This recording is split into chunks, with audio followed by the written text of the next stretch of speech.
Well, hey there! It is technically the video for days 31 and 32 of 84 Days of the Artist's Way. I know I missed a day, let's just move on from it, because I don't have a good explanation. Anyway, I am super excited to talk about today's video because it's one of my favorite quotes from the Artist's Way, one of my favorite ideas.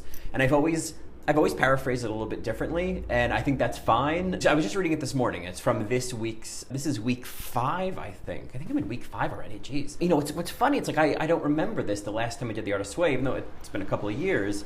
I don't remember like how much she really gets into this idea that like part of the Artist's Way is accepting this like divine guidance and connecting the fact that like your creativity is a spiritual practice and that what you create is like a form of channeling. Like she really comes right out and says it. And what's interesting is as we get into week 5, and again, I did not realize this in previous times I'd done it, I just wasn't sensitive to it, but to like the extent that she's really talking about co-creation and manifestation and trusting your intuition and all of these ideas that I'm so familiar with them from a different spiritual point of view. You know, when you think of like manifestation, think of like law of attraction, things like that. And this isn't talking about law of attraction, but the concept is similar. And so it's just really interesting to see it showing up in the context of creative recovery. I've had trouble in the past with really kind of fully accepting the law of attraction, and there are people who are so into it and they're working it, you know? And I guess I've experimented with it and have had results for sure, but like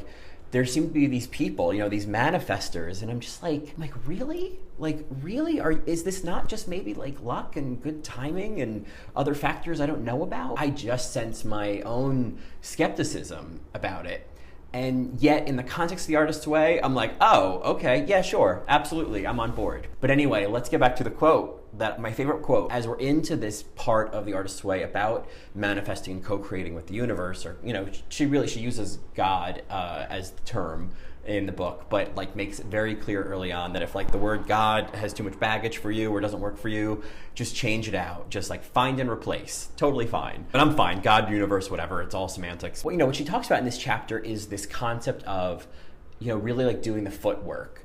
There's like the listening to your intuition and listening to the divine guidance, but then there's actually like taking the actions. And I talked about this early on, you know, that the steps that I've kind of identified for like this process is that I gotta like choose how I want to feel and then act as if, you know, and then go out into the world acting as if, you know, I have to participate with this world. I have to bring this energy out to the world. It's not necessarily going to just be, you know, dropped into my lap, you know? This is really kind of expanding on that, and what she talks about is this idea of like doing the footwork, I think that's what it was. I keep looking back because the book's over there. You know, basically you doing that legwork of listening to what your intuition is telling you, listening to what the divine guidance is saying. It can't make the car go, but it can tell you where you should go. You know, it can point you in the right direction. The way that she describes it is essentially like pray for the bus to come and then still run for the bus.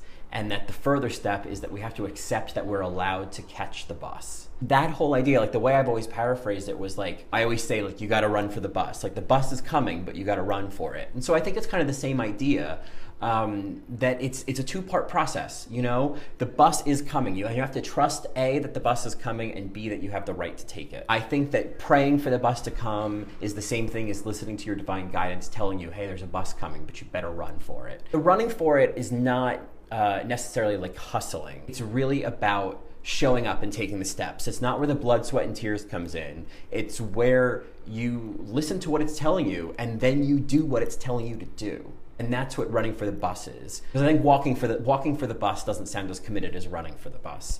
It doesn't have to be this like painful, arduous process once you know what you need to do. I love that concept. I love highlighting it. I think it's such a great way to describe this whole practice of co-creating and working with the universe, is that like you just have to pray for the bus, trust the bus is coming, but you still got to run for it. And I think a lot of us get stuck on that. I get stuck on that all the time of like, fuck, I have to still run for it. Like, isn't there another way? And like, there isn't. But when you're given that kind of guidance, I don't know. I think as you take the journey, as you run for the bus and you take the steps, you feel how they're right. You know, you get those signs along the way, those synchronicities and those little things that come in that confirm that, yep, you're on the way to the bus. Keep going.